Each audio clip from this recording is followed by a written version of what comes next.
Thank you for tuning in to the latest edition of the 12 Kyle podcast. Whether you're listening during your commute, while working out, or just relaxing at home, we appreciate you. Every download, every listen, and every subscription means a lot. Up next, the 12 Kyle podcast. And I thought it was kind of weird that they let me choose the punishment, but he said you can either get a paddling, which would be 2 licks, or you could spend a day in in-school suspension. Now, the thing about in-school suspension, ISS, was that if you went to in-school suspension, your parents had to be notified, right? And the last thing I wanted my mom to do was know that I was in in-school suspension. So I settled for the paddling. And so I was going to get 2 licks from Mr. Hewitt. He took out this wooden paddle and he hit me twice, like you would spank your child. Whap, whap. And I'll be honest, I thought it was going to be a lot worse than what it was. He probably hit me as hard as Mrs. Singleton would have hit me. It wasn't a hard lick. At this point, I'm playing football. I'd been hit hard on a football field than I had by that, than I got from that particular principal, assistant principal, Mr. Hewitt. But yeah, I got the paddling, never told my mom about it, never got into any more trouble, but it was just because I was talking.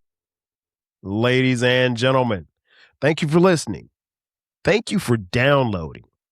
And thank you for subscribing to the latest edition of the 12 Kyle podcast. I am your boy, 12 Kyle. I want to thank you all for tuning in as you do each and every week. Shout out to those of you who are watching on YouTube. Man, check this out. So the other day, I was having a conversation with the homie fellow podcaster, my boy, King Germ from Pod and Saved Our Marriage. Make sure that you check out their podcast every Friday where they drop new episodes wherever you are listening or watching this episode. And Germ and I were talking about, just stuff that happened back in the day as far as school.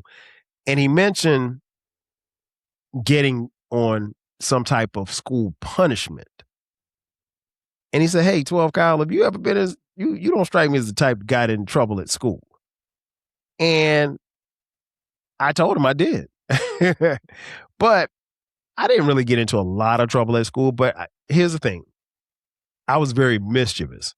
And I was one of those kids that could get into trouble, but not the kind of trouble that would land me, like some major issues, but just enough. I would toe the line to where I would get into enough trouble to where the teacher may have to reprimand me, but not send me home, or at least at the very least notify my mom. So some folks never get into trouble. Some folks are goody two shoes. And what's funny is my wife, that was the thing she used to say. She was like, oh man, you was a goody two shoes in school. And I wasn't. I mean, now I'm not going to sit here and tell you I was a thug and I was going around slapping people and I was the bully. I was the gooch. Far from it. But, I would talk in class. I would do, some things that I wasn't supposed to do. And when I was in high school, I did, do a couple of things, and we'll get into that in just a second. But if you take a look at the cover art, I mean, that reminds me of getting into trouble, where you will get into trouble and you have to write on the board. Shout out to writing on the board. I will not talk in class. I will not talk in class. You had to write that 50 times on the board. And after writing it maybe 10 times, you realize writing this thing 50 times is a lot. And I don't have a lot of space because I wrote big. But yeah, that type of trouble. So I wanted to kind of touch on that a little bit. But yeah, writing on the chalkboard, that would probably get you, that was a form of punishment. Another form of punishment might be you can't go outside for recess. I think that happened to me maybe twice in elementary school. I can't remember what I did, but not being able to go outside for recess, in my opinion, in the 80s was cruel and unusual punishment. And the reason why I say that is because everything happened outside. Imagine you go to school and it's recess time, the bell rings, and you just ate lunch. So you got to burn off that energy and everything. And everybody's ready to go. Your buddies out there playing football. Some kids are on the monkey bars. why do we call it the monkey bar? Anyway, um, some kids on the monkey bar, some kids on the slides. Um, some people are, girls are playing double dutch. Um, and some kids are just playing tag. Some kids everybody's doing something. There were no cell phones, so you couldn't just be sitting down doing nothing. Like, I'm trying to paint this picture of a playground on a school ground, particularly elementary school. Everybody was doing something. You were involved some way, shape, or form. And it's because that's just what we did. Like, you didn't have to be great in football to play football, but if you weren't playing football with the fellas, maybe you were playing tag or you were playing, I don't know, kickball. I mean, like, there was always something going on the playground. And so if they said you could not go outside for recess, again, that's a cruel and unusual punishment. Like, who does that to a child? And I do remember that happening to me twice. I can't remember what I did to land in that type of punishment, but instead of going outside with Mrs. Johnson's kids, with my class, I had to go to Miss Robinson's room, and I'm using these fictional teachers to protect the guilty. So I had to go to Miss Robinson's room. So Miss Robinson's class, they had already had lunch. So, they'd already not only had lunch, they had already had recess. So they're in some type of instruction. So I got to go sit in their class and do nothing while all I hear is the commotion from outside, and my classmates are having a ball and they're playing football, and it's the Super Bowl, and little Reggie got 10 touchdowns already, and Abdul caught 5 interceptions. And so, like, that was the thing. And so, just to show you the difference in times, so, like, that would be punishment for us. Like, you couldn't go outside for recess. But my kids would have what they call silent lunch. And I think silent lunch was kind of cruel and unusual for the kids, because imagine you've gone through the first part of your school day and you gotta, you're being given instructions. And so you can't talk. I mean, unless the teacher calls on you, right? And then you go to lunch and you're thinking, okay, I'm gonna sit down, I'm talking to my homeboys, my homegirls, whomever. And let's say somebody got in trouble and the teacher says, okay, we have silent lunch and nobody can talk. So you literally got to sit there. These kids don't have cell phones at the time. And you got to sit there and just eat your food. And you can't say nothing to your person sitting next to you. You can't say nothing next to the person sitting next to you. And so that in and of itself is cruel and unusual punishment. But yeah, it was just that. And so I would laugh at my kids when they said, "Dad, we had silent lunch today. I can't believe it. I can't believe it. We shouldn't have been in silent lunch because Johnny was talking." I mean, hey, I don't know what you want me to tell you. Nonetheless, it was in their minds cruel and unusual punishment. But like I said, I got into trouble a couple of times. Middle school, there, for instance, and just my personal opinion, I think in some way, shape, or form, I was rebelling from my parents' divorce. My parents got divorced when I was in the 7th grade. For us, middle school was 7th and 8th grade. Shout out to Williams Middle School. Not only did my parents get divorced, but we moved from the house that we were in. So we left my house with my mom and my dad and my brother, my younger brother, Damon. And now we moved into a house with my aunts, my 2 aunts, my cousin Eric, my cousin Mike. And it was a different side of town, new school, everything. So, and a lot of the kids that I went to elementary school with didn't go to that middle school. Shout out to Williams Middle School again. But in my mind, looking back on it now, I think I was just rebelling a little bit from the divorce. But trouble could have been anything from talking in class to chewing gum to fighting or skipping school. Now, the punishments are different in middle school. You had what we call ISS, in-school suspension. You could get a paddling or you could have overnight suspension. And so the teachers have a way of obviously recording all of this stuff. So you get a couple of warnings and then you get written up. Well, I got written up by one of my favorite teachers, Mrs. Singleton. Mrs. Singleton was my music teacher. Not only was she my music teacher, but she was my boy Jay Fresh's mom. And ironically enough, Jay Fresh was one of the one of the most, I can't call him bad, but he was mischievous. He'd get into stuff.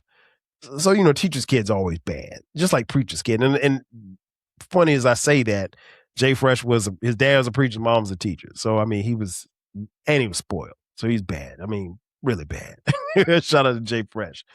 But yeah, Miss Singleton, she wrote me up I was in chorus class, and I was talking, and she wrote me up. So that was one. And then I think I was in my was it social? I think my social studies class got written up in that class for talking. So I was warned twice. You get like 2 warnings for talking, and then you get written up. So I had 2 write-ups like within a 2-week period or something like that. And then I got sent to the principal's office. And so this was big because I had to see the assistant principal, wasn't Mr. Hewitt, I think. Mr. Hewitt, white guy. Sandy brown hair, kind of slim. He seemed fair, but he said, hey, you can either get one or two things. You can either have, and I thought it was kind of weird that they let me choose the punishment, but he said you can either get a paddling, which would be 2 licks, or you could spend a day in in-school suspension. Now, the thing about in-school suspension, ISS, was that if you went to in-school suspension, your parents had to be notified, right? And the last thing I wanted my mom to do was know that I was in school suspension. So I settled for the paddling. And so I was going to get 2 licks from Mr. Hewitt. And I go into his office, and you had to bend over a chair, pause, and he took out this wooden paddle. And he hit me twice, like you would spank your child. Whap, whap. And I'll be honest, I thought it was going to be a lot worse than what it was. Like, he probably hit me as hard as Mrs. Singleton would have hit me. So, I mean, it wasn't a hard lick. Like, at this point, I'm playing football. I'd been hit hard on a football field than I had than I got from that particular principal, assistant principal, Mr. Hewitt. But yeah, I got the paddling, never told my mom about it, never got into any more trouble, but it was just because I was talking. Almost got into a fight with, shout out Tracy Ham, wherever Tracy is. Almost got into a fight with him, and I can't remember what Tracy and I were about to fight about, but it was nothing. I think we just pushed each other. We were about to get on the bus, and, nothing ever happened. It was just talk. And I mentioned, on the last day of school episode about how the fights were in middle school. Legendary fights. Of course, as little boys, we were all waiting for those bras to pop. That was the end all be all. No trouble in high school. No trouble in high school as far as like getting written up or anything like that.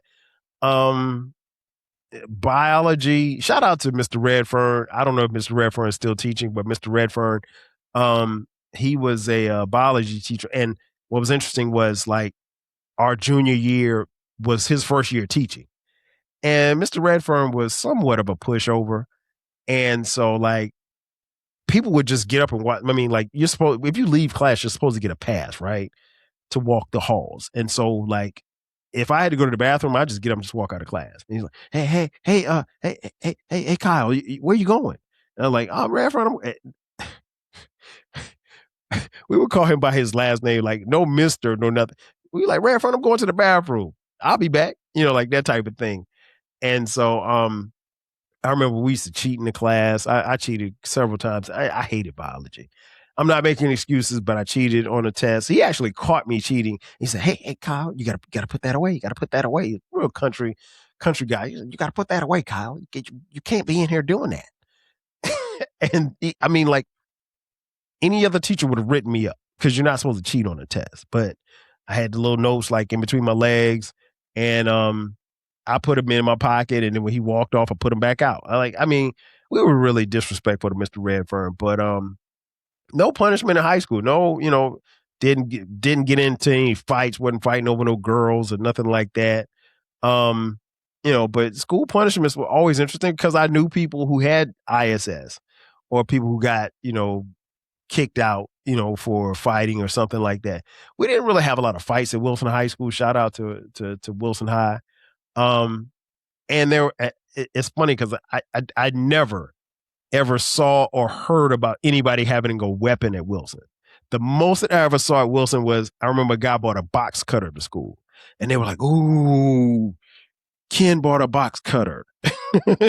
He wasn't gonna cut nobody, but yeah, school punishments were a thing. In conclusion, I think probably the biggest punishment I saw somebody get was, or at least the threat of expulsion, because there was somebody who used to call in bomb threats to the school.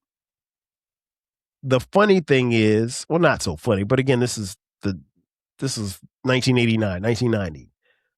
The funny thing is they would call in the bomb threats on the school from the payphone at school. So, just imagine somebody calling and saying, "Hey, I got a bomb in your school. I'm going to blow it up in 15 minutes. And all the kids got to walk out. We got to walk out. They got to, and I don't even know what kind of sweeps they did as far as looking for bombs. If they even look for a bomb at all, I don't know where you're going to get a bomb from in Florence, South Carolina in 1989. But, hey, it happened. And the bomb threats always got called in like during testing time. So, but they did say if they found out who was doing it, that they were going to get expelled and kicked out of Florence School District 1 schools permanently. Nobody ever got caught, but bomb threats got called in a lot. But all in all, it was a lot of fun. It was, like I said, it was cool to reminisce about that, because punishments now and punishments back then are totally different, and I'm okay with that.